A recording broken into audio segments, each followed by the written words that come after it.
Dear students, welcome to PBM study. देखिए, आज के अपन इस वीडियो में हम डिस्कस करेंगे कार्बन यौगिकों का नामकरण। इससे पहले अपन ने हाइड्रोकार्बन का वर्गीकरण पढ़ लिया था। अब देखते हैं कार्बन यौगिकों का नामकरण या कार्बनिक यौगिकों का नामकरण। कार्बनिक यौगिक जो कार्बन से बने हुए हैं, खूब सारे कार्बनिक यौगिक होते हैं, तो उनको पहचानने के लिए उनका नामकरण जरूरी होता है। ठीक है, और नामकरण से हम उनके बारे में बहुत सारी जानकारी प्राप्त कर सकते हैं। तो नामकरण करने के लिए कार्बनिक यौगिकों का अलग अलग पद्धतियां दी गई, सिस्टम्स दिए गए, जिसमें सबसे पहली पद्धति है रूढ़ पद्धति, ट्राइबल सिस्टम। इसमें क्या करना है, इसमें कार्बनिक यौगिकों का नाम, कार्बनिक यौगिकों का नाम, उनके प्राकृतिक स्रोत या प्राकृतिक स्रोत व गुणों के आधार पर किया जाता है।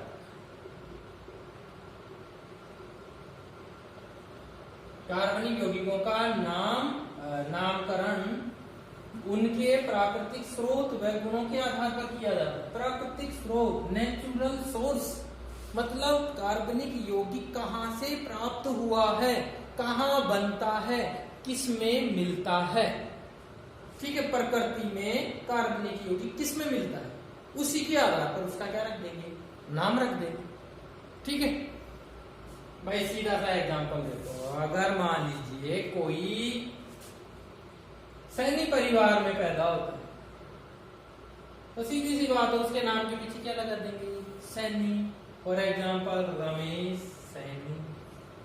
तो इससे हमें क्या पता चला, इसके प्राकृतिक स्रोत का पता चल रहा है, मतलब ये कौन से परिवार से है, सैनी परिवार से है, नाम से पता चल रहा है ना। ठीक है, तो यहाँ पर कार्बनिक यौगिक जिस प्राकृतिक स्रोत से प्राप्त होते हैं या जिस प्राकृतिक स्रोत में मिलते हैं, उसी के आधार पर उनका रूढ़ नाम रखा जाता है। फॉर एग्जाम्पल, ये एक टेबल है, यहाँ देखिए, ये कुछ एग्जाम्पल्स है कार्बनिक यौगिकों के, ये इनके फॉर्मूले हैं, फिर इनके रूढ़ नाम है कि भाई इस कार्बनिक यौगिक का ये रूढ़ नाम है। क्यों रखा गया, क्योंकि ये इस प्राकृतिक स्रोत से प्राप्त होता है। तो सबसे पहले हम देखते हैं CH4। वैसे तो इसका नाम मेथेन है, लेकिन रूढ़ पद्धति में इसका नाम क्या रखा गया, मार्स गैस। क्यों रखा गया, क्योंकि ये दलदल, और दलदल को लैटिन भाषा में, लैटिन भाषा में क्या कहते हैं, मार्सी स्थान। दलदल को लैटिन भाषा में क्या कहते हैं, मार्सी स्थान। तो ये मार्सी स्थान से प्राप्त होता है, इसलिए नाम क्या रख दिया, मार्सी गैस। ठीक है, मार्स गैस कहां से प्राप्त होती है, मार्सी स्थानों से। मार्सी मतलब हिंदी में दलदल, और लैटिन भाषा में इसको क्या कहते हैं, मार्सी। ठीक है, इसलिए नाम क्या रखा है इसका, मार्सी। CH3OH, इसका रूढ़ नाम क्या है, कास्ट स्पिरिट। कास्ट यानी लकड़ी से प्राप्त होने वाले, तो ये किससे प्राप्त होता है, कास्ट से, यानी लकड़ी के भंजक आसवन से। तो कास्ट से प्राप्त हुए, इसलिए नाम क्या रख दिया, कास्ट स्पिरिट। एसिटिक अम्ल, रूढ़ नाम एसिटिक अम्ल। क्यों रखा भाई, क्योंकि इसका प्राकृतिक स्रोत सिरका है, और सिरके को लैटिन भाषा में क्या कहते हैं, एसिटम। सिरके का लैटिन भाषा में नाम क्या होता है, एसिटम। तो ये एसिटम से प्राप्त होता है, इसलिए नाम क्या रख दिया इसका, एसिटिक अम्ल। यानी एसिटिक अम्ल का प्राकृतिक स्रोत क्या है, एसिटम। ठीक है, इसलिए इसका नाम एसिटिक रखा गया। HCOH, फॉर्मिक अम्ल। इसका नाम फॉर्मिक अम्ल क्यों रखा गया, क्योंकि इसका प्राकृतिक स्रोत, यानी ये अम्ल किसमें मिलता है, चींटी में, और चींटी का लैटिन भाषा में क्या नाम होता है, फॉर्मिका। चींटी का लैटिन भाषा में क्या नाम है? फॉर्मिका। तो फॉर्मिका से ये अमल प्राप्त हुआ, इसलिए नाम क्या रख दिया इसका? फॉर्मिक अमल। ये है लैक्टिक अमल। लैक्टिक अमल इसका नाम क्यों रखा? ये इसका फॉर्मूला है। लैक्टिक अमल नाम क्यों रखा? क्योंकि ये प्राप्त होता है दूध से, और दूध का लैटिन भाषा में नाम क्या है? लैक्टम। भाई दूध को लैटिन भाषा में क्या कहेंगे? लैक्टम। तो लैक्टम से ये अमल प्राप्त हुआ, या लैक्टम में ये अमल पाया जाता है, तो इसलिए इसका नाम रख दिया लैक्टिक अमल। अरे दही बनता है ना दूध से, तो वो इसी एसिड की वजह से बनता है। ठीक है, तो ये सारे रूढ़ नाम हैं, किसके आधार पे रखे गए? इनके प्राकृतिक स्रोतों के आधार पर, जो जहां से प्राप्त हो रहा है। मार्स स्थान से प्राप्त हुआ मार्स, काश से प्राप्त हुआ अर्थ स्पिरिट, एसिटम से प्राप्त हुआ एसिटिक अमल, फॉर्मिका से प्राप्त हुआ फॉर्मिक अमल, लैक्टम से प्राप्त हुआ लैक्टिक अमल। तो ये सारे कौन से नाम हैं? लैटिन भाषा के नाम हैं। एक बात तो हुई ये रूढ़ पद्धति। नाम किसके आधार पर रखते हैं? उनके प्राकृतिक स्रोत या गुणों के आधार पर। अब देखिए, अगर कोई श्रृंखला अशाखित हो, नंबर 1 अशाखित श्रृंखला का रूढ़ पद्धति में नामकरण।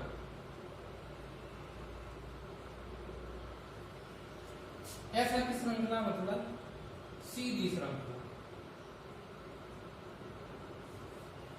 ये कोई शाखा नहीं है इसमें। तो ऐसा की श्रृंखला का जब रूढ़ पद्धति में नामकरण करते हैं तो नाम से पहले एन लगाते हैं। एन मतलब नॉर्मल, साधारण। क्या है एन का मतलब? क्या है? नॉर्मल, साधारण। तो नाम से पहले, मूल नाम से पहले क्या लगा देंगे? एन। चलो इसका नाम बना। कार्बन के लिए 1 2 3 4, और ये मैं पढ़ा चुका हूं। 4 के लिए क्या आता है? ब्यूट।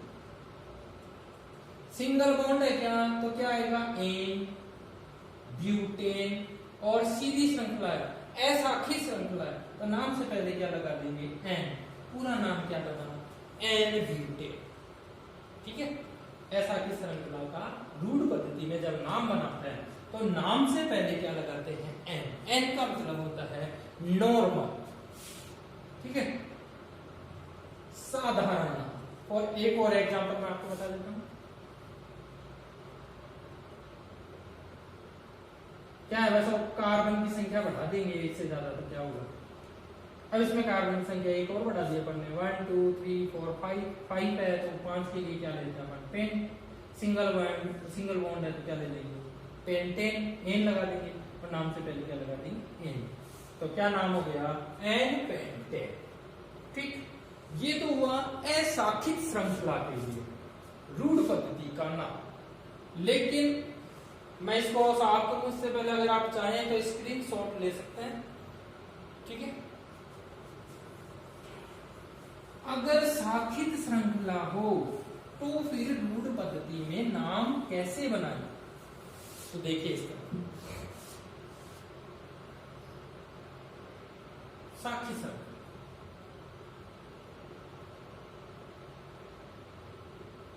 का रूढ़ पद्धति में नामकरण। ठीक है, अगर ये समूह मिल जाए, ये वाला समूह है श्रृंखला में मिल जाए, तो नाम से पहले आइसो लगाएंगे। क्या लगाएंगे? आइसो। ठीक है, ये वाला समूह मिल जाएगा श्रृंखला में, क्या लगा देंगे? आइसो। एग्जाम्पल देखिए, ये एग्जाम्पल है।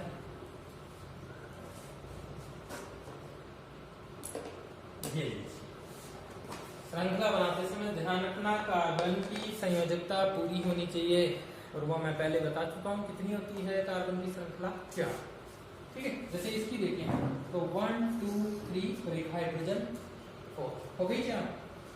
अब ये देखिए, ये श्रृंखला शाखित तो है, देखो सीधी श्रृंखला माने तो ये सीधी श्रृंखला हो गई, ये इसमें एक शाखा हो गई ना, तो ये एक तरह से शाखी श्रृंखला हो गई। और अपन देखते हैं कि इस श्रृंखला में ये वाला समूह है क्या, ये रहा है ना, तो फिर नाम से पहले क्या लगाना है अपन को, आइसो, पूर्व लगाना। पूर्व लगन मतलब नाम से पहले, मूल नाम से पहले। अब पहले मूल नाम बना लेते हैं। कार्बन गिनो कितने हैं, 1 2 3 4 5 के लिए क्या लेंगे, पेंट। सिंगल बॉन्ड है कार्बन कार्बन के बीच, क्या लेंगे, एन लगा देंगे, पेंटेन। और नाम से पहले क्या लगाएंगे, आइसो। क्या बन गया, आइसोपेंटेन। ठीक है, ये शाखी श्रृंखला है लेकिन ज्यादा शाखित नहीं है, कम शाखित श्रृंखला है। और एक एग्जांपल मैं बता देता हूं आपको।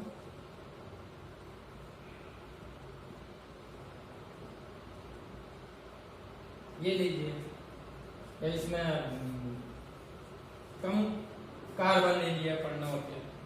अब ये समूह है तो है ही, इसमें जो अपन ढूंढना चाह रहे हैं वो है आइसो समूह है।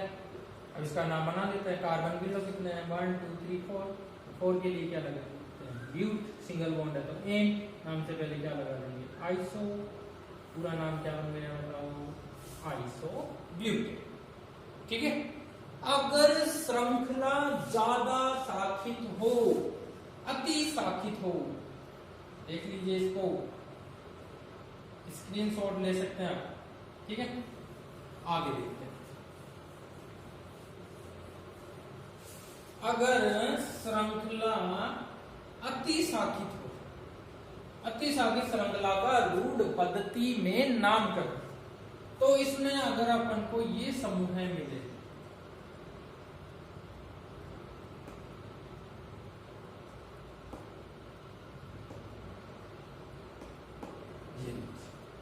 ये वाला समूह मिले तो नाम से पहले क्या लगाएंगे, नियो। क्या लगाएंगे, नाम से पहले नियो लगाएंगे। ठीक है, ये वाला समूह मिलना चाहिए। एग्जाम्पल देखो, एग्जाम्पल से समझ में आ जाएगा। ये अति शाखित है, माने तो सीधी श्रृंखला ये है। अब इसमें शाखाएं 2 है, तो पीछे वाले में कितनी थी, सिर्फ एक शाखा, तो यहाँ पर 2 शाखाएं, इसका मतलब ये कैसी अति शाखित हो गई। और मेन चीज देखो, ये वाला समूह है क्या, इसमें है, तो अब इसका नाम बनाते हैं। नाम बनाने से पहले मूल नाम बना लो पहले। कार्बन गिन लो कितने हैं, 1 2 3 4 5। 5 के लिए क्या आएगा, पेंट। सिंगल बॉन्ड है सबके बीच तो पेंटेन। और नाम से पहले क्या लगा देंगे, नियो। तो पूरा नाम क्या बन गया बताओ, नियो पेंटेन। ठीक है, और एक एग्जांपल ले लीजिए भाई, इसी में मैं, और चलो इसको तो रहने देते हैं, दूसरा CH3 CH3 CH3 CH2 CH3, ये है, ये समूह है। देख लीजिए, कार्बन मिल लो 1 2 3 4 5 6, तो 6 के लिए क्या लगाते हैं, हेक्स। ठीक है, और सिंगल बॉन्ड के लिए एन, और ये समूह में उपस्थित है तो नाम से पहले क्या लगाएंगे, नियो। पूरा नाम क्या बना, नियो हेक्सेन। तो ये हुई रूढ़ पद्धति। रूढ़ पद्धति में कार्बनिक यौगिकों का नामकरण कैसे करते हैं, उनके प्राकृतिक स्रोत या गुणों के आधार पर। ठीक है, अगर ऐसा की श्रृंखला होती है तो नाम से पहले लगाते हैं एन, नॉर्मल। अल्प शाखित होती है तो आइसो, ज्यादा शाखित होती है तो नाम से पहले क्या लगाएंगे, नियो, और नाम पद। तो ये हुई पहली पद्धति, रूढ़ पद्धति, ट्राइबल सिस्टम।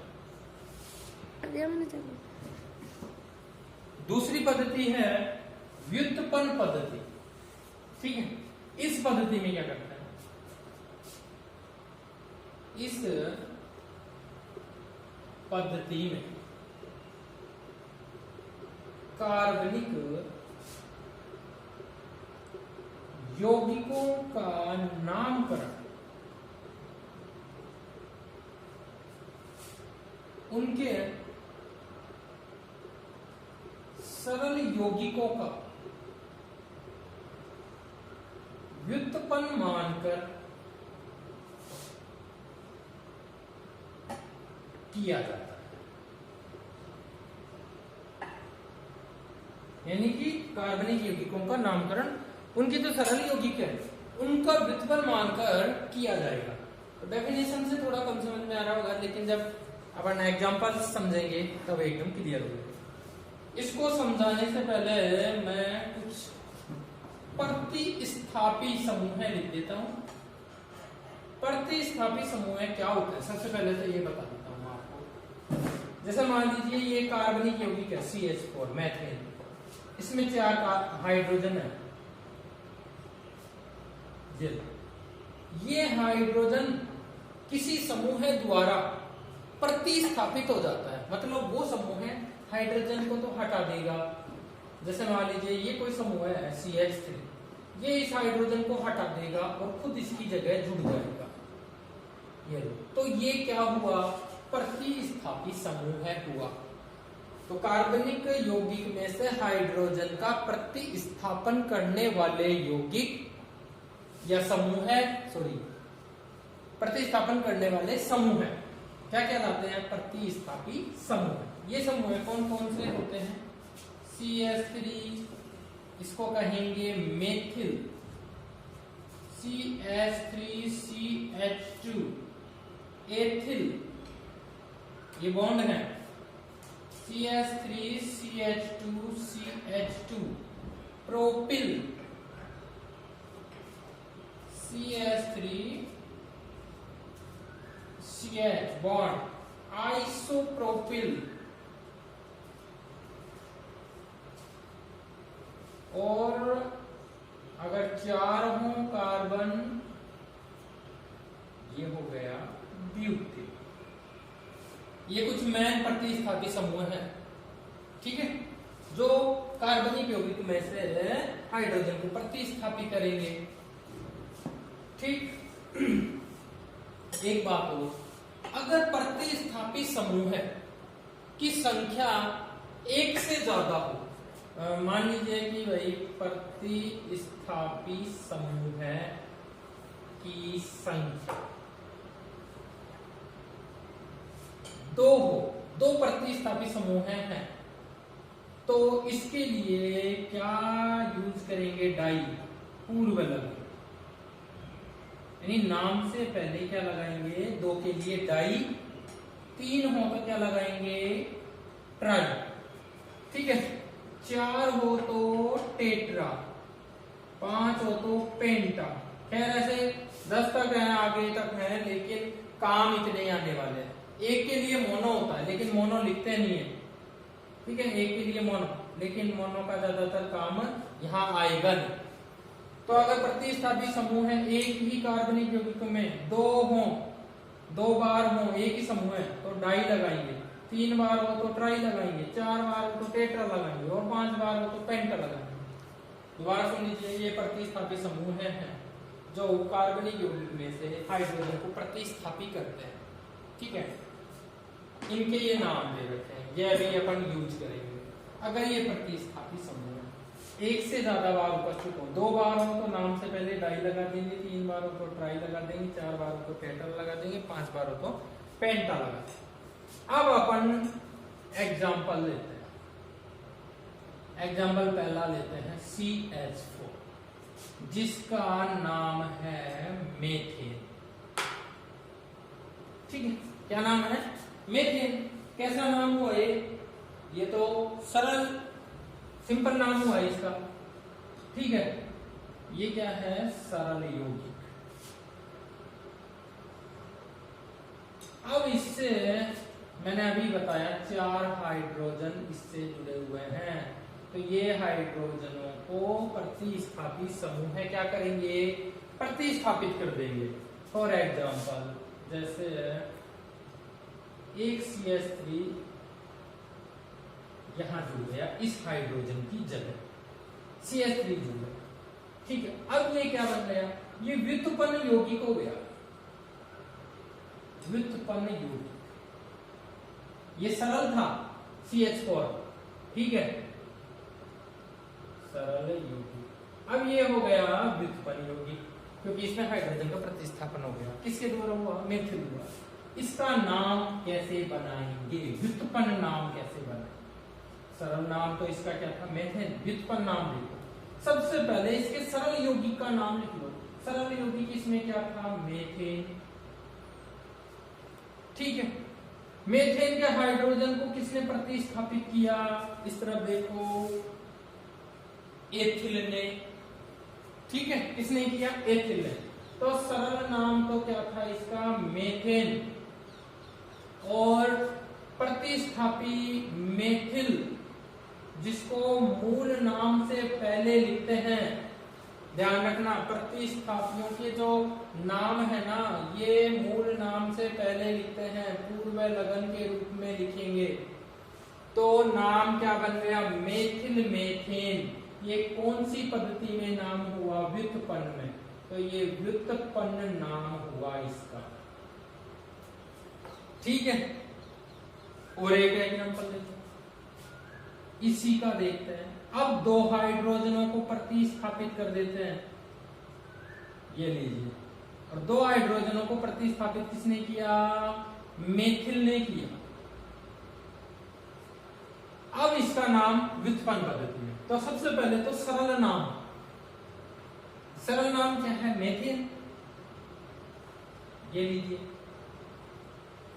भाई, मेथेन के हाइड्रोजन तो प्रतिस्थापित हुए हैं, तो मेथेन किसने किया? मेथिल ने। लेकिन यहां पर मेथिल कितने हैं? दो हैं, तो दो के लिए क्या लगाते हैं? डाई। तो क्या लगा देंगे नाम से पहले? डाई। पूरा नाम क्या हुआ बताओ? Dimethyl methane. क्या नाम हुआ? Dimethyl methane. और एक एग्जांपल लेते हैं इसी का। अब की बार कर देते हैं 3 हाइड्रोजनों को प्रतिस्थापित। ये लो, मेथिल ने 3 हाइड्रोजनों को प्रतिस्थापित कर दिया। अब इसका नाम बनाते हैं। तो सरल नाम तो वही मेथेन, क्योंकि मेथेन के हाइड्रोजन प्रतिस्थापित हुए हैं। ठीक है। और प्रतिस्थापित किसने किया? मेथिल ने। अब मेथिल है कितने? 1 2 3 3 के लिए क्या लगाते हैं? ट्राई। ये लीजिए, पूरा नाम क्या बना? Try methyl methane. और इसका एक और बच गया, उसको भी बना देते हैं अपन। यहां तो आएगा नहीं, अगर इस तरह देखिए, चारों ही हाइड्रोजन मेथिल द्वारा प्रतिस्थापित हो जाएंगे। ये लो, चारों हाइड्रोजन हो गए प्रतिस्थापित। तो नाम कैसे बनाएंगे? तो सरल नाम तो वही रहेगा, मेथिल, क्योंकि उसी का हाइड्रोजन प्रतिस्थापित हुए हैं। किससे हुए? मेथिल से हुए। अब मेथिल यहाँ पर है कितने? 4 के लिए क्या लगाते हैं? टेट्रा। पूरा नाम बताइए? Tetra methyl methane. ठीक है। तो सरल नाम के व्युत्पन्न मान करके नामकरण किया जाता है। तो मूल नाम, सरल नाम मेथेन था, इसके हाइड्रोजन हटते जाएंगे। जिसने हटाया इनको, जो इनकी जगह आया, उसको पूर्व लगन लिख देंगे। मैं सरल नाम से पहले लिख देंगे। तो जैसे मेथिल ने हाइड्रोजन को हटाया तो मेथिल मेथेन, 2 ने हटाया तो डाई मेथिल मेथेन, 3 ने हटाया तो ट्राई मेथिल मेथेन, 4 ने हटाया तो टेट्रा मेथिल मेथेन। ठीक है। पहला एग्जांपल हुआ, ये इसका सरल नाम है, ये इनके व्युत्पन्न नाम है। तो स्क्रीनशॉट ले लीजिए आप। इसके बाद में अपन और एग्जांपल देखते हैं इसके। चलो, ये प्रतिस्थापित तो लिखे रहने देते हैं, काम आएंगे। तो अगला एग्जांपल देखते हैं।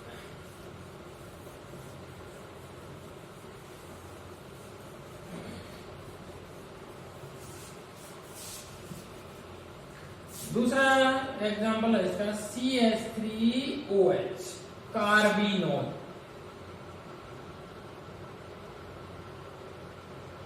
ये इसका सरल नाम हुआ। ठीक है, ये सरल यौगिक है या सरल नाम हुआ। अब इसमें क्या है, इसको खोल के लिखते हैं। कार्बन से कितने हाइड्रोजन जुड़े हुए हैं? 3। एक OH समूह जुड़ा हुआ है। ये 3 हाइड्रोजन प्रतिस्थापित हो सकते हैं। ठीक है, तो ये तो सरल नाम इसका तो क्या है, कार्बिनोल। अब देखिए इससे व्युत्पन्न क्या बना, ये हाइड्रोजन मान लीजिए हट गया और इसकी जगह कौन आ जाएगा, मेथिल आ जाएगा। तो नाम कैसे बना, ठीक, ये हाइड्रोजन की जगह कौन आ गया, CH3। अब ये हो गया व्युत्पन्न यौगिक, व्युत्पन्न यौगिक हो गया। नाम देखो कैसे बनाएंगे इसका, भाई इतना इतना तो कार्बिनोल ही है, ठीक है, इसके एक हाइड्रोजन की जगह तो मेथिल है, तो सरल नाम सबसे पहले लिख लो कार्बिनोल। और किसने प्रतिस्थापित किया, मेथिल ने, तो पूर्व लगन के रूप में लिखते हैं, यानी नाम से पहले लिखते हैं। पूरा नाम क्या हुआ, मेथिल कार्बिनोल, ठीक है। एक एग्जांपल इसका ये हो गया। एक एग्जांपल और ले लेते हैं, जैसे ये है CH3, CH2 CH3, यहां पर दो हाइड्रोजन प्रतिस्थापित हो गए। इस हाइड्रोजन की जगह तो कौन आ गया, CH3-CH2, इसका क्या नाम होता है, एथिल, ये प्रतिस्थापित समूह आ गया। और इस हाइड्रोजन की जगह कौन आ गया, CH3 आ गया, मेथिल आ गया, ठीक, इसकी जगह तो मेथिल आ गया, ये रहा, और इसकी जगह कौन आ गया, एथिल आ गया, ये रहा, और बाकी सेम। अब इसका नाम देखो, इतना इतना तो ये कार्बिनोल ही है, ठीक, तो मैं सरल नाम लिख दो सबसे पहले, कार्बिनोल, इतना इतना तो दो हाइड्रोजन प्रतिस्थापित हो गए, एक मेथिल द्वारा एक एथिल द्वारा, तो नाम लिख देते हैं, अल्फाबेट के हिसाब से लिख दीजिए, एथिल मेथिल कार्बिनोल, क्या नाम बनेगा इसका, एथिल मेथिल कार्बिनोल, ठीक है। अगर यूं हो जाए कि ये दोनों ही हाइड्रोजन मेथिल द्वारा ही प्रतिस्थापित हो जाएं, ये लीजिए, ये दो हाइड्रोजन किसके द्वारा प्रतिस्थापित हो गए, मेथिल द्वारा ही, तो नाम क्या बनेगा, इतना इतना तो कार्बिनोल,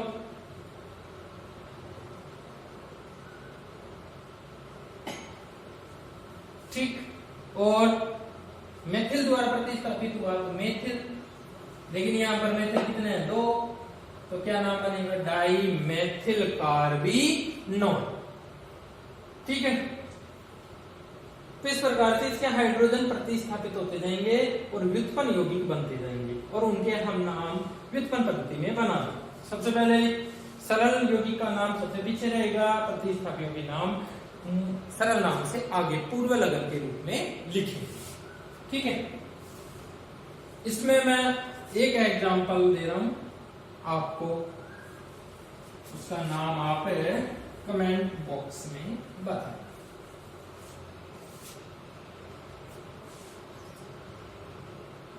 ये एग्जांपल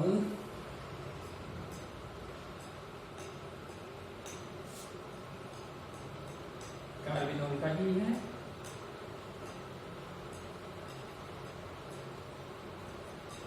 ये देखिए, इसका आपको व्युत्पन्न नाम बताना है, क्या नाम बताना है, व्युत्पन्न, ठीक है। और बताया करो, पढ़ते हो तो बताया भी करो, लिखा करो कमेंट बॉक्स में, ठीक है। सुन लीजिए क्या हुआ, ये हाइड्रोजन जो है ये मेथिल द्वारा प्रतिस्थापित हो गया, ये हाइड्रोजन है ये एथिल द्वारा प्रतिस्थापित हो गया, ये हाइड्रोजन है ये किसके द्वारा प्रतिस्थापित हुआ, यहां देखो आइसोप्रोपिल द्वारा। तो यहां पर तीन तीन प्रतिस्थापी आ गए हैं, मेथिल, एथिल और आइसोप्रोपिल, और ये सरल नाम कार्बिनोल है ही। तो अब नाम बना देना, इतना समझा दिया है तो इतना तो कर ही सकते हो आप, ठीक है।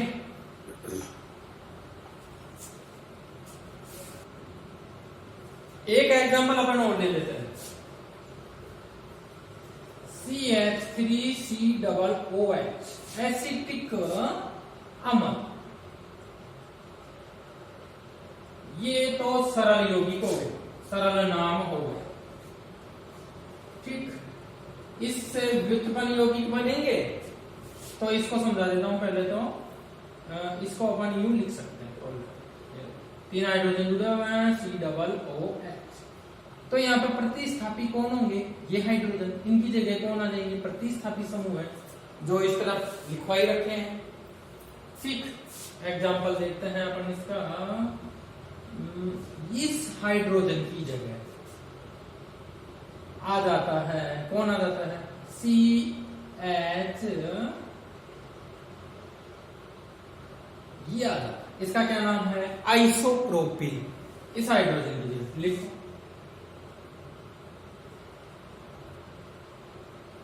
ये लीजिए। ठीक है, ऐसे भी लिख सकते हैं, ऐसे भी लिख सकते हैं। तो इस हाइड्रोजन की जगह आ गया आइसोप्रोपिल। अब नाम बनाता है। तो भाई मूल नाम यानी सरल नाम तो यही है।